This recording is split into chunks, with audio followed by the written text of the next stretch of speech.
Hello friends, good morning. Principles of inheritance and variation, इसका part 6 हम लोग आज डिस्कस करेंगे, जिसमें हम लोग लिंकेज एंड क्रॉसिंग ओवर के बारे में बात करेंगे।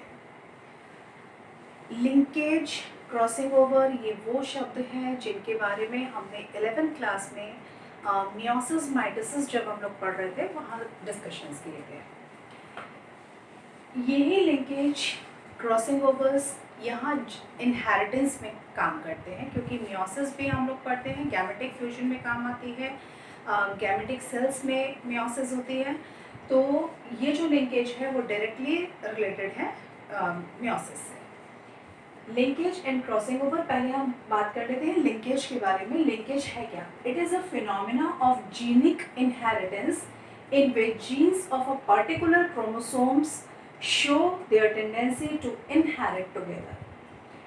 किसी भी क्रोमोसोम में जो जीन्स प्रेजेंट होते हैं वो अपने ऑफ स्प्रिंग्स में डायरेक्टली ट्रांसफ़र हो जाते हैं और एक साथ ही ट्रांसफ़र होते हैं।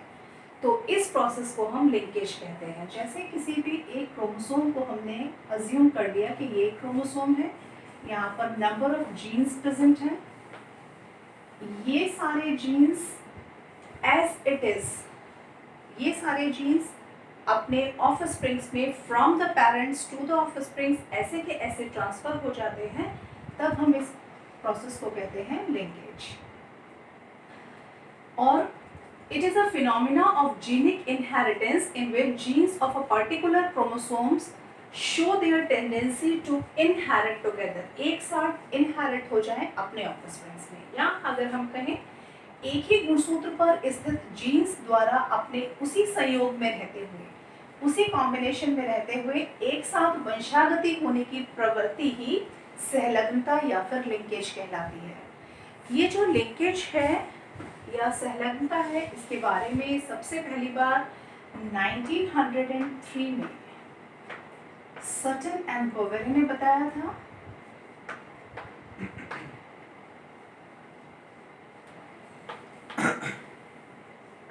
इन्होंने ये भी बताया कि जितने भी जीन्स होते हैं वो क्रोमोसोम्स में एक लीनियर अरेंजमेंट में अरेंज रहते हैं। मान लीजिए ये ए जीन है, ये बी जीन है, ये सी जीन है, ये डी जीन है। मीन्स ये एक क्रोमोसोम है। इस क्रोमोसोम पे जो जीन्स अरेंज्ड हैं वो एक लीनियर क्रम में, एक रेखीय क्रम में व्यवस्थित रहते हैं, अरेंज रहते हैं। और इसको हम ये ऐसे के ऐसे जब ट्रांसफ़र होते हैं अपने ऑफस्प्रिंग्स में, तो इस कंडीशन को हम कहते हैं लिंकेज। अब हम लोग बात करेंगे लिंकेज के क्रोमोसोमल सिद्धांत के बारे में।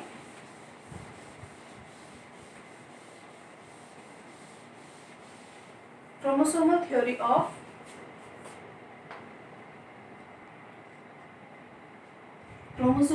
Of linkage. Chromosomal theory of linkage propose की थी मॉर्गन ने एंड इट कोवर्कर्स, उनके साथियों ने। मॉर्गन और उनके साथियों ने ड्रोसोफिला, जिसको हम फल मक्खी कहते हैं, उस पर कुछ एक्सपेरिमेंट्स किए और उनके एक्सपेरिमेंट के बेस पर उन्होंने एक थ्योरी प्रपोज की जिसको क्रोमोसोमल थ्योरी ऑफ लिंकेज कहते हैं। लिंकेज, इस थ्योरी के अकॉर्डिंग कुछ पॉइंट्स थे। अभी हमने डिस्कस किया था कि जितने भी क्रोमोसोम्स होते हैं उन पर जीन्स जो होते हैं वो लीनियरली अरेंज्ड होते हैं। पहला स्टेप इसका यही था थ्योरी का, कि जितने भी क्रोमोसोम्स होते हैं उन पर जो जीन्स होते हैं वो सब लीनियरली अरेंज्ड होते हैं, एक रेखीय क्रम में व्यवस्थित होते हैं। Linked genes are always present on the same chromosome. जिन जीन्स के बीच में लिंकेज होना है, जैसे मान लीजिए ये ए एंड बी, तो इनके बीच में अगर लिंकेज होना है तो ये सेम ही क्रोमोसोम पर प्रेजेंट होंगे और तभी हम इनको लिंकेज जीन्स कहेंगे। तो जो लिंकेज जीन्स होते हैं वो हमेशा सेम क्रोमोसोम पर प्रेजेंट होते हैं। All genes of one chromosome tries to transfer in the same gamete. जितने भी जीन एक क्रोमोसोम में प्रेजेंट होते हैं वो ज़्यादातर उनके अपने एक ही गैमेट में जाना पसंद करते हैं। जैसे अगर मान लीजिए किसी क्रोमोसोम पर A and B gene present है और इसी का allele small A small B present है। अब इसका डबलिंग हुआ, मियोसिस हुआ, मियोसिस होने के बाद दोबारा से माइटोसिस हुआ, तो वहाँ पर इसका पेयरिंग बनेगा A B and A B, इसका पेयरिंग बनेगा A B and small A B. तो जो गैमीट्स बनेंगे उनके अंदर सेम पेयर ऑफ क्रोमोसोम्स, जो लिंकेज वाले क्रोमोसोम्स थे, वो एज इट इज ट्रांसफर हो जाते हैं। तो जितने भी लिंकेज जीन्स होते हैं वो सेम गैमीट में जाना ही पसंद करते हैं। Nearer genes are highly linked. अब किसी भी क्रोमोसोम पर जो सबसे नज़दीक जीन्स होते हैं उनके बीच में लिंकेज की संभावना या लिंकेज जो होती है वो सबसे ज़्यादा स्ट्रॉन्ग होती है। जैसे यहाँ पर ए एंड बी जीन है, इनके बीच में जो लिंकेज होगी वो ज़्यादा होगी, और अगर सी और डी जीन है जिनके बीच की दूरी ज़्यादा है तो इनके बीच में लिंकेज कम होगी। जैसे जैसे डिस्टेंस बढ़ता जाएगा वैसे वैसे लिंकेज कम होती जाएगी।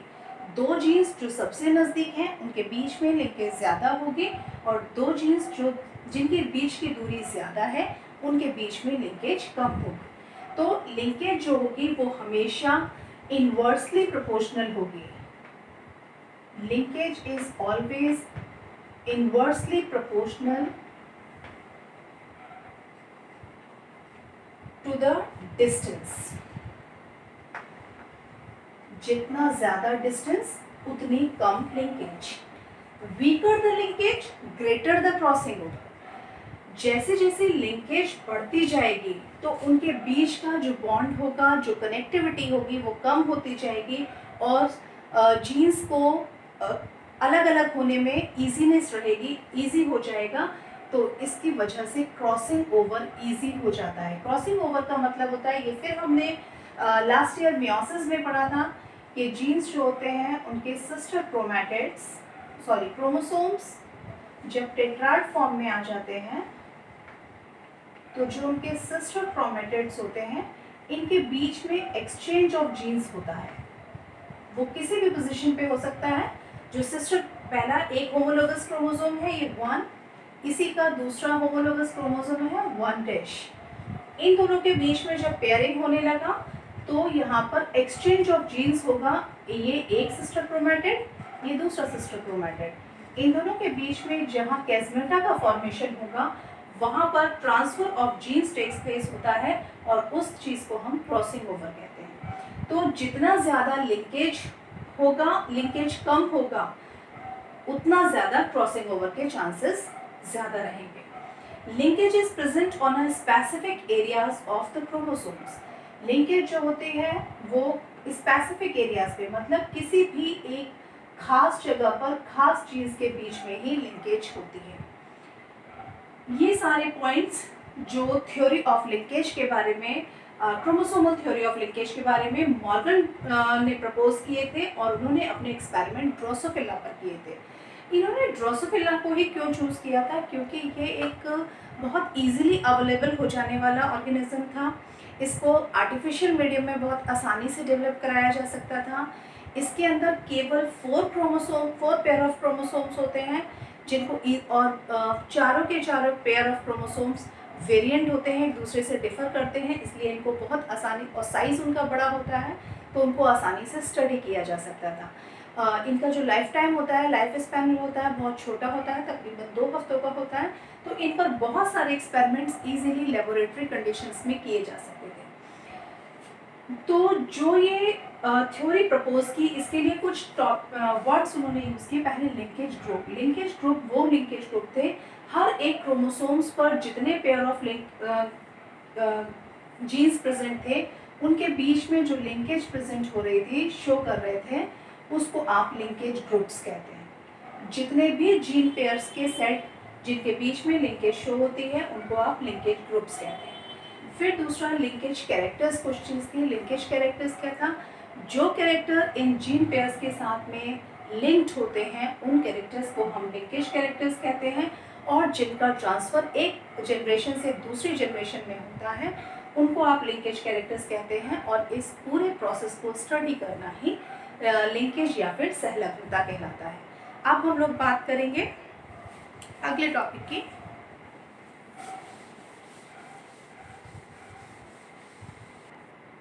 अब हम लोग बात करते हैं टाइप्स ऑफ लिंकेज की। लिंकेज के टाइप्स के बारे में भी मॉर्गन ने ही बताया। मॉर्गन ने 1919 में इसके बारे में डिस्कस किया था। इन्होंने दो तरीके की लिंकेज बताई, एक थी कंप्लीट लिंकेज और दूसरा था इनकम्प्लीट लिंकेज। पूर्ण सहलग्नता और अपूर्ण सहलग्नता। पूर्ण सहलग्नता या कंप्लीट लिंकेज का मतलब होता है अगर किसी भी क्रोमोसोम पर जो जीन पेयर्स प्रेजेंट है, जैसे A and B, C and D, वो एज इट इज अपने ऑफस्प्रिंग्स में ट्रांसफर हो जाए,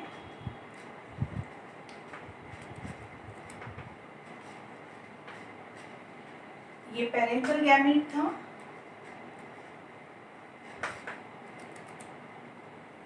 पेरेंटल गैमीट से एज इट इज, बिना किसी कन्वर्जन के, बिना किसी एक्सचेंज के, बिना किसी ट्रांसफर के, एज इट इज वो अपने ऑफस्प्रिंग्स में ट्रांसफर हो जाए, इसको आप कहते हैं कंप्लीट लिंकेज।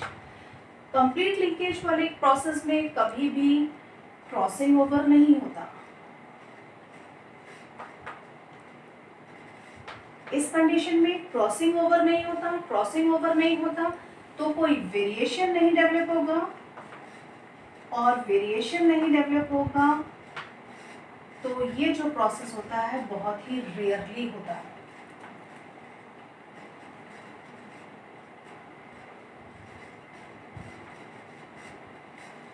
बहुत ही रेयरली होता है। फिर से एक बार डिस्कस कर लेते हैं। कंप्लीट लिंकेज या पूर्ण सहलग्नता, जहां पर पेरेंटल गैमीट से माता पिता के गैमीट में जो क्रोमोसोम पर जो जीन्स स्थित हैं वो अपने ऑफस्प्रिंग्स में एज इट इज ट्रांसफर हो जाएं, उनमें कहीं कोई परिवर्तन ना हो, कहीं कोई जीन्स का स्थानांतरण ना हो, तो उस तरीके की लिंकेज को हम कंप्लीट लिंकेज या फिर पूर्ण सहलग्नता कहते हैं। इस केस में क्रॉसिंग ओवर या जीन विनिमय नहीं होता। जीन विनिमय ना होने के कारण वेरिएशंस नहीं डेवलप होते, और ये कंडीशंस बहुत यदा कदा देखी जाती है। अब बात करते हैं इनकम्प्लीट लिंकेज की। इनकम्प्लीट लिंकेज का मतलब होता है लिंकेज तो हुई थी लेकिन वो पूरी नहीं, अपूर्ण सहलग्नता रह गई। यहाँ पर जो क्रोमोसोम्स होते हैं, जैसे इस पर ए जीन प्रेजेंट है और ये बी जीन प्रेजेंट है, इसका जो पेयरिंग है उस पर small A and small B. तो जब क्रॉसिंग ओवर हुआ मियोसिस में, मियोसिस फर्स्ट के टाइम पर क्रॉसिंग ओवर हुआ, तो क्रॉसिंग ओवर होने के समय पे ये ए जीन, ये बी जीन सिस्टर क्रोमैटिड्स थे इनके, और ये ए जीन और ये B gene, small A and small B. Exchange of gene हो गया। अब इस पर capital A and small B gene present है, और इसमें स्मॉल ए और कैपिटल बी जीन प्रेजेंट है। मीन्स एक्सचेंज ऑफ जीन हो गया। Exchange of genes is known as crossing over. तो क्रॉसिंग ओवर होता है तो यहाँ पर वेरिएशंस डेवलप होंगे। वेरिएशंस डेवलप होंगे तो जीवों की अलग अलग वेराइटीज का डेवलपमेंट होगा, और तो ज़्यादातर केसेस में जो हम देखते हैं वो इनकम्प्लीट लिंकेज या फिर अपूर्ण सहलग्नता पाई जाती है। इस सहलग्नता के बारे में जब हम लोगों ने बात कर ली, तो अब हम लोग बात करते हैं कि सहलग्नता होने के या लिंकेज के कारण क्या हो सकते हैं, कौन कौन से कारणों से लिंकेज पर प्रभाव पड़ता है, क्या इफेक्ट पड़ते हैं। Factors affecting linkage.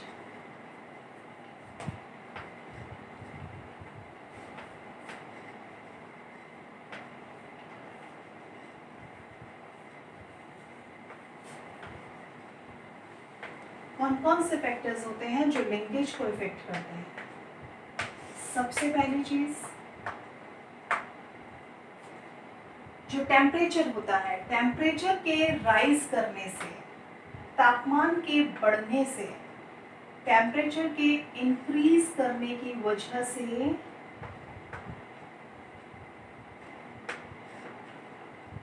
लिंकेज कम हो जाती है।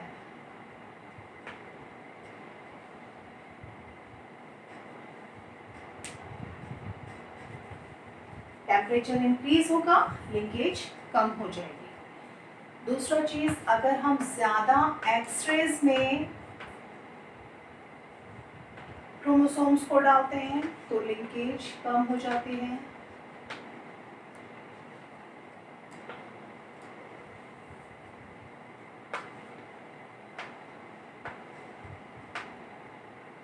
जो जीन पेयरिंग है,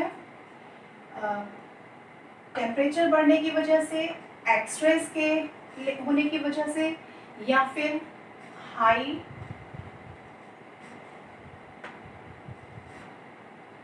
टेंडेंसी में जो जीन्स प्रेजेंट होते हैं उनके एक्सचेंज की वजह से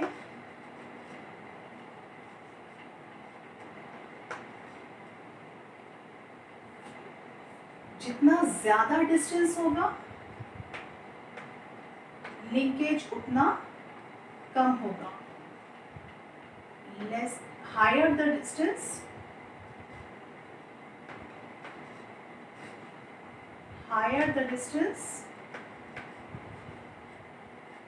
lesser the linkage।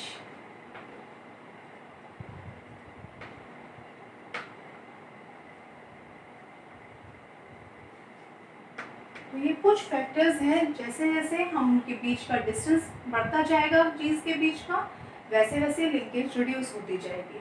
अगर उनको हाई टेम्परेचर पे रखेंगे, हाई एक्सरे के सामने एक्सपोज करेंगे तो लिंकेज रिड्यूस होने लगती है। तो ये कुछ फैक्टर्स थे जो लिंकेज को इफेक्ट करते हैं। अब हम लोग बात करेंगे नेक्स्ट टॉपिक की, दैट इज क्रॉसिंग ओवर और जीन विनिमय। अब हम लोग बात कर रहे हैं क्रॉसिंग ओवर के बारे में। लिंकेज हो गया, नेक्स्ट टॉपिक है आपका क्रॉसिंग ओवर। क्रॉसिंग ओवर या जीन विनिमय।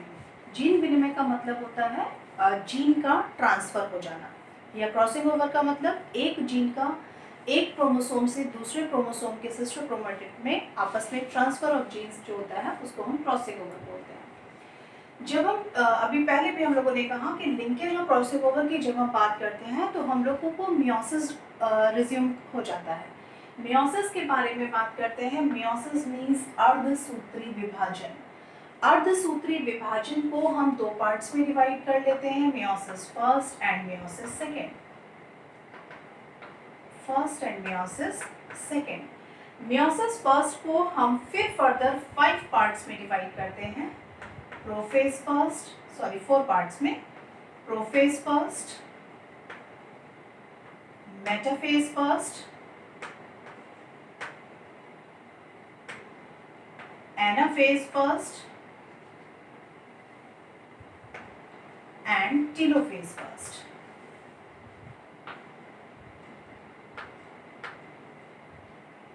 Prophase first, metaphase first, anaphase first and telophase first. जो प्रोफेज फर्स्ट होती है ये एक बहुत लंबी स्टेज होती है जिसको हम 5 डिफरेंट सब स्टेजेस में डिवाइड कर लेते हैं, that is leptotene, zygotene, pachytene, diplotene and diakinesis. तो ये जो स्टेजेस होती हैं इनकी खास बात होती है कि इन सारी स्टेजेस के बीच में जो एक्सचेंज ऑफ जेनेटिक मटेरियल है या जो एक्सचेंज ऑफ जीन्स है वो हो रहा है। मींस प्रोफेज की जो जाइगोटीन स्टेज होती है यहाँ पर सिनैप्स बनने शुरू हो जाते हैं। सिनैप्स बनने का मतलब होता है जो क्रोमोसोम्स होते हैं, जो क्रोमोसोम पेयर्स थे, ये आपस में अपने जोड़े ढूंढना शुरू कर देते हैं। ये टेट्राड्स थे। अब इनके बीच में क्रॉसिंग ओवर होता है। पैकेटिन स्टेज तक आते आते जो क्रोमोसोम्स का जेनेटिक मटेरियल था, जो जीन्स थे, वो पूरी तरीके से एक्सचेंज हो जाते हैं। जिन प्लेसेस पर क्रोमोसोम्स आपस में एक दूसरे के साथ मीट करते हैं, जो सिस्टर क्रोमेटिड्स होते हैं, ये आपस में एक दूसरे के साथ जहाँ पर क्रॉस ओवर करते हैं, उस जगह को आप कैस्मेटा कहते हैं।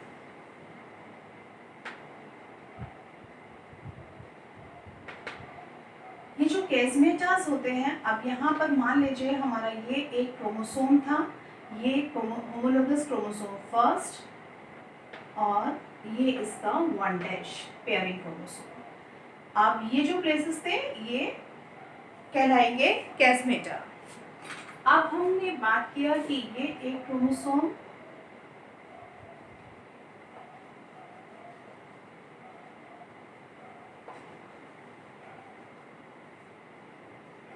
ये इसका पार्ट और ये इसका। अब यहाँ पर एक्सचेंज ऑफ जीन्स हुआ, तो इसका रिजल्टेंट क्या हुआ कि जो सिस्टर क्रोमैटिड्स थे उनमें जो जीन्स का एक्सचेंज था वो हो गया। अब कैसे हुआ, ये इसका एक क्रोमोसोम और ये दूसरा क्रोमोसोम।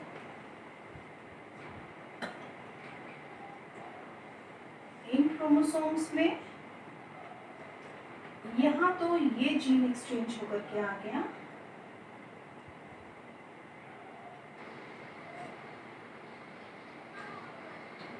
और यहाँ पर ये जीन एक्सचेंज हो गया फॉर एग्जाम्पल। ठीक,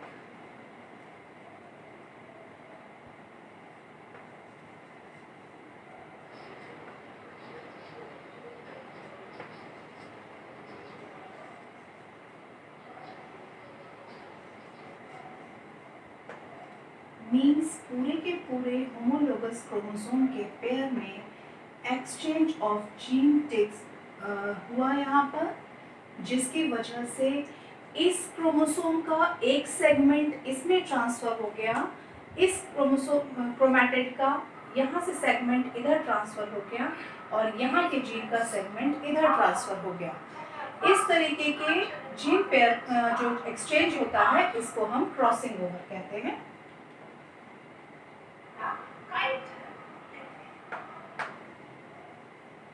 क्रॉसिंग ओवर कहते हैं। तो ये जो टेक्निक थी ये सारी मियोसिस में हो रही थी। मियोसिस का प्रोफेस फर्स्ट, जहाँ जाइगोटीन में सिनेप्स हुआ, कैस्मेटा बना, कैस्मेटा की वजह से क्रॉसिंग ओवर हुआ, और जो हमने पैकेटिन स्टेज पर इस तरीके से क्रोमोसोमल टेट्राड्स में उसको देखा।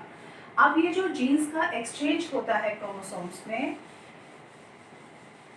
ये अलग अलग टाइप्स का हो सकता है, डिफरेंट टाइप्स का हो सकता है। इसको हम सिंगल जीन कह सकते हैं, सिंगल जीन ट्रांसफर।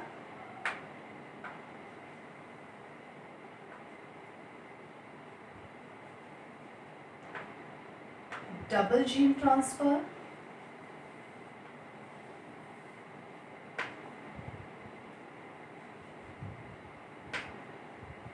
या फिर मैनी जीन या पॉलीजीन ट्रांसफर।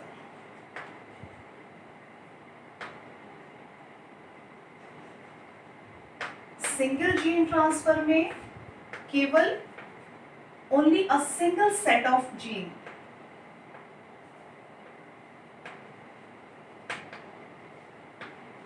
केवल यही ट्रांसफर होता है, एकल जीन स्थानांतरण। यहाँ पर केवल एक सिंगल जीन का ट्रांसफर होता है, इस क्रोमैटिड से इस क्रोमैटिड में और इस क्रोमैटिड से इस क्रोमैटिड में।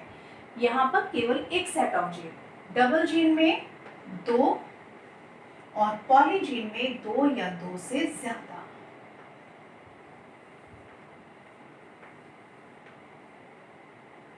दो या 2 से ज्यादा जब जीन्स का ट्रांसफर होता है तो उसे कहते हैं पॉलीजीन ट्रांसफर।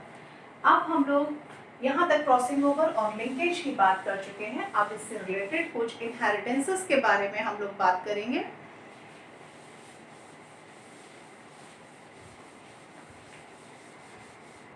अब हम लोग पहले बात करते हैं इम्पोर्टेंस ऑफ क्रॉसिंग ओवर की।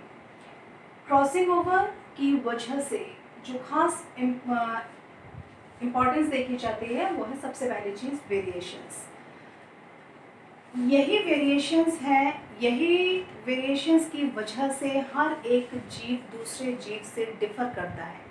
एक ही माँ बाप की कई सारी संतानें होती हैं, लेकिन वो एक दूसरे से भिन्न होती हैं, एक दूसरे से अलग होती हैं।